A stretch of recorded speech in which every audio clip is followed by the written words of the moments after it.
ನಂಗೆ ಯಾಕೆ ನಂಗೆ ಕಾಲು ಪೇನ್ ಬಂದಿಲ್ಲ, ಏನಿಲ್ಲ, ಏನಕ್ಕೆ ಬಂದಿಲ್ಲ. ಆಮೇಲೆ ನಮ್ಮ ಮನೆಗೆ ಹೋದ್ಮೇಲೆ ಗೊತ್ತಾಯ್ತು ಪೇನ್ ಏನಂತ. ಅಲ್ಲಿವರೆಗೂ ಗೊತ್ತಿರಲಿಲ್ಲ. ಆಮೇಲೆ ಅದೊಂದು ಆಟ ತೊಗೊಂಡೆ, ಹೆಂಗಾದ್ರೂ ಮಾಡಿ ಹೋಗ್ಲೇಬೇಕಂತ 1 ಮಂತ್ ಆಬ್ಸೆಂಟ್ ಆಗದೆ ಬಂದೆ. 1 ಮಂತ್ ಬಂದೆ. ಅಲ್ಲಿವರೆಗೂ ಬ್ಯಾಂಗ್ಳೂರಿಂದ ಬರ್ತಿತ್ತು, ಮಾಡ್ಕೊಂಡು ಹೋಗ್ತಿದ್ದೆ. ಬಟ್ 6 ಮಂತಿಂದ ಏನಾಗಿದೆ, ನನಗೆ ಸ್ವಲ್ಪ ಔಟ್ ಆಫ್ ಸ್ಟೇಷನ್ ವರ್ಕ್ ಇರೋದ್ರಿಂದ ಮಂತ್ಲಿ ಒಂದು 5 ಇಲ್ಲಾಂದ್ರೆ ಮಂತ್ಲಿ 1 ವೀಕ್ 10 ಡೇಸು ನಾನು ಹೊರಗಡೆ ಹೋಗ್ತಾ ಇದ್ದೀನಿ. ಅದು ಬಿಟ್ಟರೆ ಹುಷಾರಿಲ್ಲ ಅಂದರೂ ಏನಿದ್ರು ಮಾರ್ನಿಂಗ್ ಎದ್ದು ಬಂದ್ರೆ ನನಗೆ ಕಂಫರ್ಟಬಲ್. ಫಸ್ಟು ತುಂಬ ಫೇಸ್ ಮಾಡ್ತಿದ್ದೆ, ಟೆನ್ಷನಲ್ಲಿ ಫೋನ್ ಬಂದರೆ ತುಂಬ ಟೆನ್ಷನ್ ಆಗ್ತಿದ್ದೆ. ಇವಾಗ ಏನಾಗಿದೆ, ಫೋನ್ ಬಂದಾಗ ಟೆನ್ಷನ್ ಅನ್ನೋದೇ ಇಲ್ಲ ನನಗೆ. ಯಾಕಂದರೆ ಬೆಳಗ್ಗೆ ವರ್ಕೌಟ್ ಮಾಡೋದ್ರಿಂದ ಏನೇನಿದೆ ಎಲ್ಲ ನನಗೆ ಸಾಲ್ವ್ ಇರಲಿ. ಅವ್ರು ಆಟ ಆಡ್ತಾ ಇದ್ರು ಬಿಡಿ, ಅದಕ್ಕೆ ಗಮನ ಕೊಡ್ತೀರಿ ನೀವು. ಅವ್ರು ಆಟ ಆಡ್ತಾ ಇದ್ರು ಬಿಡ್ರಿ. ಕಾರ್ತಿಕ್ ಬಿಡಿ ಬಿಡಿ. ತುಂಬ ಹೆಲ್ತಿ ಇಶ್ಯೂ ಇದ್ದು ಅದು ಕ್ಲಿಯರ್ ಆಗೋಯ್ತು. ಟೆಸ್ಟ್ ಮಾಡಿಸ್ತೀವಿ ಒಂದು ಟೈಮು, ನನಗೆ ಇದು ಕೊಲೆಸ್ಟ್ರಾಲ್ ಇದ್ದಿದ್ದು ತೊಗೊಂಡಿಲ್ಲ ಸರ್. ಡೇ 1 ಮೇಲೆ ಹೇಳಿದ್ದು, ಫಸ್ಟ್ ಡೇ ತೊಗೊಂಡಿದ್ದು ಟ್ಯಾಬ್ಲೆಟ್ ಅಷ್ಟೇ.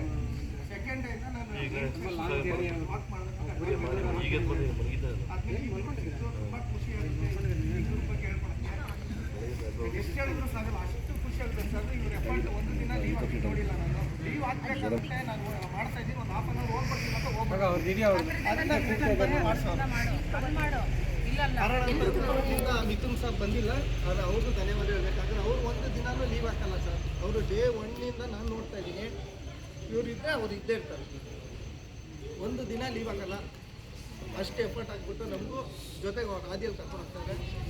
ಅಳುಕರು ಯಾರು ಬಿಟ್ಟೋಗಿದ್ದಾರೆ ಅನ್ನೋದಕ್ಕಿಂತ ಅವ್ರ ವರ್ಕ್ ಇರ್ಬೋದು, ಅವ್ರದ್ದು ಕಷ್ಟ ಅಂತ ಇರುತ್ತೆ, ಎಲ್ಲ ಎಲ್ರಿಗೂ ಇದೆ.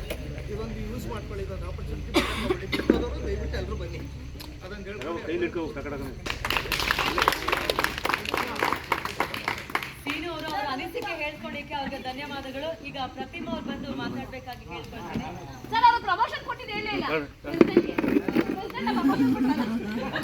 ಅದೇ ಕಾಲು ನೋವು ಮೇಲೆ ಆದಿತ್ಯ ಬಾಯಿಗೆ ಬಂದಿದ್ದೆಲ್ಲ ಮಾತಾಡಿ ನಾನು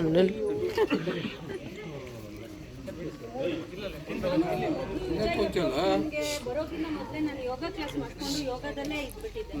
ಆಮೇಲೆ ಕೋವಿಡ್ ಬಂತು. ಕೋವಿಡ್ ಟೈಮಲ್ಲಿ ನಾನು ಮಕ್ಕಳನ್ನ ಸ್ಕೇಟಿಂಗ್ ಕ್ಲಾಸ್ಗೆ ಅಂತ ಬಿಡೋಕ್ಕೆ ಅಂತ ಬಂದವಳು ನೋಡ್ತಾ ಇದ್ದೆ. ಫಸ್ಟು ಅವ್ರು ಮಾಡಿಸೋದು, ಮತ್ತು ಟೈಯರ್ ಎಲ್ಲ ಎತ್ತಿಸ್ತಿದ್ರು. ಅವಾಗ ಮರಳು ಟೈಯರ್ ಎತ್ತಿಸ್ತಿದ್ರು. ಆಗ ನಿಂತ್ಕೊಂಡು ಸ್ವಲ್ಪ ಹೊತ್ತು ನೋಡ್ಕೊಂಡು ಹೋಗ್ತಿದ್ದೆ. ನನಗೆ ಇದು ದುಡ್ಡಿದೆ ಅಂತ ನಾನು ಅಂದ್ಕೊಂಡಿದ್ದೆ. ಆಮೇಲೆ ಅಲ್ಲಿ ಸುಷ್ಮಾ ಅಂತ ಇದ್ರು, ಅವ್ರನ್ನ ಕೇಳಿದೆ ಇದಕ್ಕೆ ಎಷ್ಟು ದುಡ್ಡು ಕೊಡಬೇಕು ಅಂತ ಅಂದ್ಬಿಟ್ಟು. ಆಗ ಅವ್ರು ಹೇಳಿದ್ರು ದುಡ್ಡಿಲ್ಲ, ಬನ್ನಿ